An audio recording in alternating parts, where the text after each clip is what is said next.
Hello everyone, I'm Jamie. Just wanted to hop on here today and talk to you a little bit about how to use your japamala, also sometimes just called a mala necklace.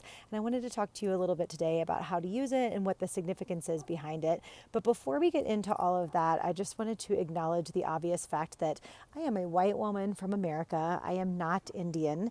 And so I just wanted to acknowledge the fact that the American yoga culture has appropriated a lot of different ideas from India, and the mala necklace is one of those. And so part of the reason that I wanted to do this video is just to honor the roots of where the mala necklace came from, and to hopefully give a little bit of knowledge to people, so that rather than just seeing these malas as a beautiful piece of jewelry, people actually understand the significance behind them and the purpose behind them, so that they can be maybe used appropriately. And I may not be the best person for this, given the fact that I just started using the mala necklace within probably the past decade or so for its intended purpose. But I figure that the more knowledge out there, the more that we will be able to honor the traditions of yoga.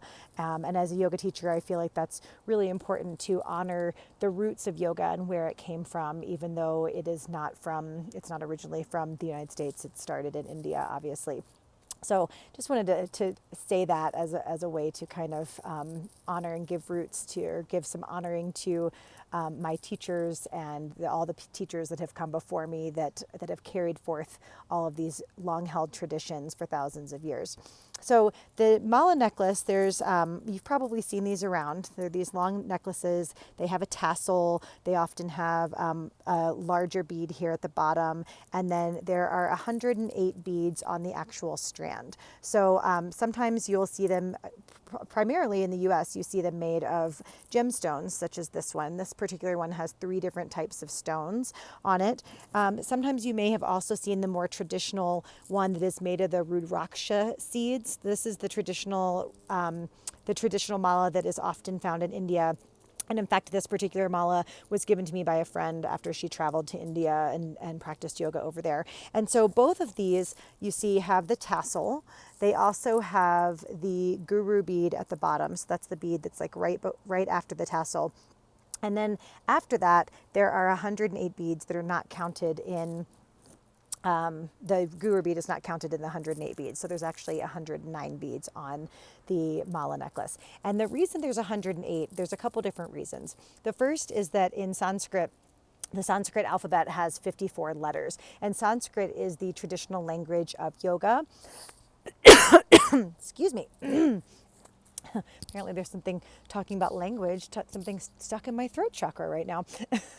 But Sanskrit there's 54 letters in the Sanskrit alphabet, and each letter has a masculine and a feminine variation of that. So when you've got a masculine and feminine, 54 times 2 is 108. So that's one of the reasons that 108 is sacred. Is because of the 54 letters of the Sanskrit alphabet. Another reason that I've heard is that in Ayurveda, there's 108 sacred spaces, sacred energy points on the body. And so there's also a bunch of stuff about the diameter of the earth compared to the diameter of the sun, and some other like kind of funky things that are in astronomy that are kind of fun to look up. But those are the 2 main reasons that I've heard when cited when talking about why that originally 108 became a sacred number. And so with these beads, so you've got your strand that has 108 beads on it, like I said, and really what these are intended to be used for is for prayer. And so I created a document with a bunch of different intentions that you can use. The way that I like to do this is I will take a moment or two in the morning, and I will sit and I will think about what's going on in my day, what's going on in my life, how I was interacting with the world the day before, and I will decide what my intention is for the day. So sometimes I will pick a chant that is in Sanskrit. In fact, I usually pick chants that are in Sanskrit because I like those, and I feel like there's a lot of things about the Sanskrit alphabet that, with the vibration and different, the way that the words are said, are supposed to invoke different feelings in the body. And so traditionally, when malas were used, they were used for chanting in Sanskrit. So traditionally, I'd use the Sanskrit chants, but there's also ones that you can do in English if that feels more comfortable to you. And so, there's one that I read the other day that I liked, and it said, I am loved, I am loving, I am love. And so you could repeat that. You could repeat something more traditional. One of my favorite go-tos is that you may have heard before is Om Shanti Shanti Shanti. That just means Om, peace, peace, peace. Shanti means peace. And the reason that you say peace 3 times is that it is meant to invoke inner peace and outer peace, as far as like peace between you and other people that you interact. And then the third piece is global or world peace.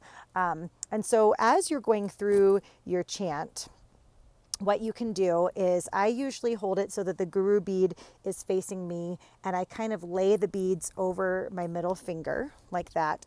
And then I will take my thumb and I will place my thumb so that it's on the first bead, so that the bead is held kind of between my thumb and my middle finger, and I will repeat whatever my mantra is for the day.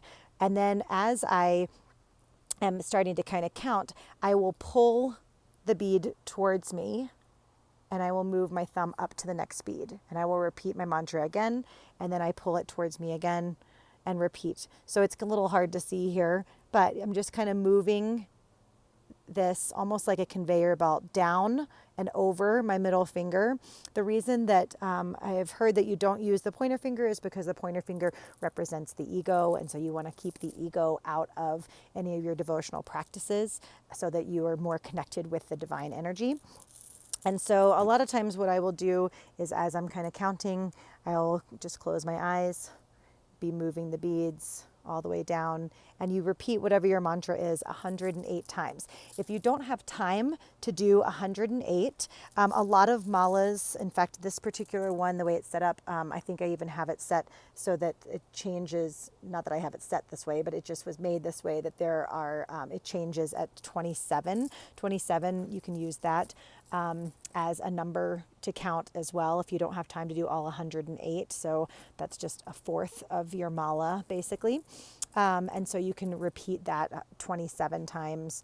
11 is another good number that I've heard that that is good for repeating. And I don't remember off the top of my head the significance of those particular numbers. But really what I like to use these for is just remembering what my intention is for the day. And then once I've gone through and actually done the chanting, you can wrap your bracelet on your wrist. I usually do my left wrist because it's connected to my heart. And as I wrap, I will often kind of tuck in the tassel into the beads, because you don't want the tassel hanging out. So you kind of want to have the tassel tucked into the mala as it's wrapped around. You can also wear it around your neck. But the nice thing about having it on your body after you've done your intentions for the day is that it just helps to kind of remind you of that throughout your day.